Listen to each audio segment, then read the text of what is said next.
सूरतुल वाक़िया, सूरत नंबर 56। शुरू करता हूँ अल्लाह ताला के नाम से जो बड़ा मेहरबान निहायत रहम वाला है। बिस्मिल्लाहिर्रहमानिर्रहीम। इज़ा वक़अतिल वाक़िअह लैसा लिवक़अतिहा काज़िबह ख़ाफ़िक़तुर राफ़िअह इज़ा रुज्जतिल अर्दु रज्जन वबुस्सतिल जिबालु बस्सा फकानत हबाअन मुंबस्सा वकुंतुम अज़वाजन सलासा फअस्हाबुल मैमनति मा अस्हाबुल मैमनह وأصحاب المشأمة ما أصحاب المشأمة والسابقون السابقون أولئك المقربون في جنات النعيم ثلة من الأولين وقليل من الآخرين على سرر موضونة متكئين عليها متقابلين يطوف عليهم ولدان مخلدون بأكواب وأباريق وكأس من معين لا يصدعون عنها ولا ينزفون وفاكهة مما يتخيرون ولحم طير مما يشتهون وحور عين كأمثال اللؤلؤ المكنون جزاء بما كانوا يعملون لا يسمعون فيها لغوا ولا تأثيما إلا قيلا سلاما سلاما وأصحاب اليمين ما أصحاب اليمين في سدر مخضود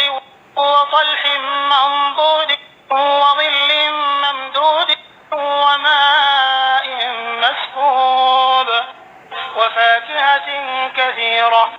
لا مقطوعة ولا ممنوعة وفرش مرفوعة إنا أنشأناهن إنشاء فجعلناهن أبكارا عربا أترابا لأصحاب اليمين ثلة من الأولين وثلة من الآخرين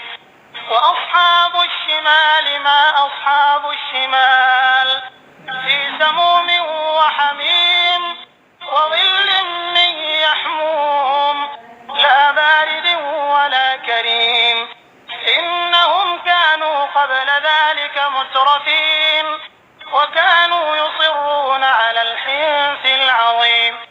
وكانوا يقولون أئذا متنا وكنا ترابا وعظاما أئنا لمبعوثون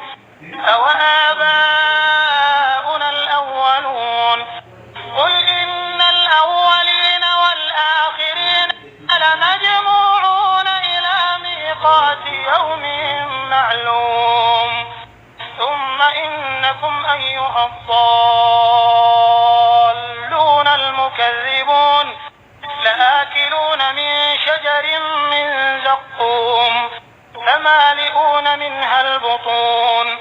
فشاربون عليه من الحميم فشاربون شرب الهيم هذا نزلهم يوم الدين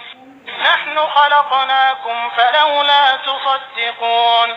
أفرأيتم ما تمنون أأنتم تخلقونه أم نحن الخالقون نحن قدرنا بينكم الموت وما نحن بمسبوقين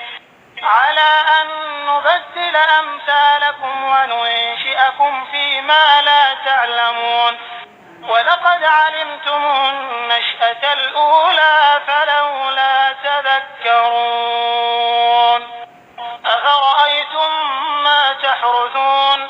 أأنتم تزرعونه أم نحن الزارعون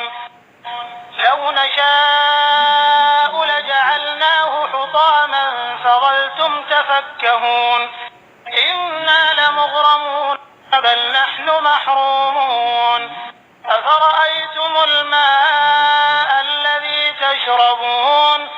أأنتم أنزلتموه من المزن أم نحن المنزلون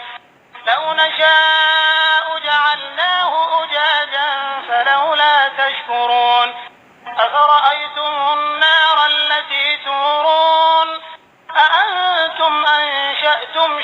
تذكرتها أم نحن المنشئون نحن جعلناها تذكرة ومتاعا للمقوين فسبح باسم ربك العظيم فلا أقسم بمواقع النجوم وإنه لقسم لو تعلمون عظيم إنه لقرآن كريم في كتاب مكنون لا يمسه إلا المطهرون تنزيل من رب العالمين أفبهذا الحديث أنتم مدهنون وتجعلون رزقكم أنكم تكذبون فلولا إذا بلغت الحلقوم وأنتم حينئذ تنظرون ونحن أقرب إليه منكم ولكن لا تبصرون فلولا إن كنتم غير مدينين